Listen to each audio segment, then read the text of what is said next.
এই কালেমার অর্থ আল্লাহ ছাড়া কোনো মাবুদ নাই, কোনো মাবুদ নাই। আল্লাহ রাসূলের কথা বলে আমরা কেউ বিনিময় নিব না। বিনিময় নেওয়ার জন্য তো দোকান আছে, চাকরি আছে, গাড়ি আছে, বাড়ি আছে, এগুলোর থেকে বিনিময় নিয়ে দুনিয়ার হাজত পুরা করব। আল্লাহ রাসূলের কথা বলে সঞ্চয় রাখ। আল্লাহ নবীর কোন সাহাবী আল্লাহর কালেমার দাওয়াত দিয়া, দ্বীনের দাওয়াত দিয়া, ইসলামের দাওয়াত দিয়া কোনো বিনিময় খুঁজে নাই। আপনারা যদি একটা বিনিময় হাদিস দেখাতে পারেন, ওই আল্লাহকে সাক্ষী রেখে বলি আমি বিনিময় নিয়ে দাওয়াত দিব।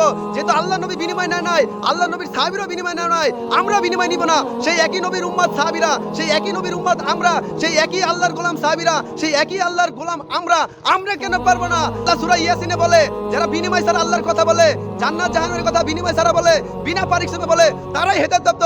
তোমরা তাদের কথা শুনো যারা আল্লাহ রাসূলের কথা বলে কোনো বিনিময় খুঁজে না।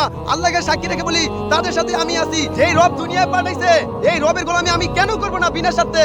জান্নাতের দাওয়াত, জাহান্নামের দাওয়াত, সব দাওয়াত আল্লাহ রাসূলের কথা বলে বিনিময় নিয়ে চলবেন না। একটা রিকশা আম্মনও চালাবে না, একজন হাফেজ রিকশা চালাবে, একজন আলেম কৃষি কাজ করবে, একজন আলেম টাইসের দোকান দিবে, একজন বড় গাড়ি মালানা বিজনেস করবে। যার যত সামর্থ্য সে সেইভাবে চলবে।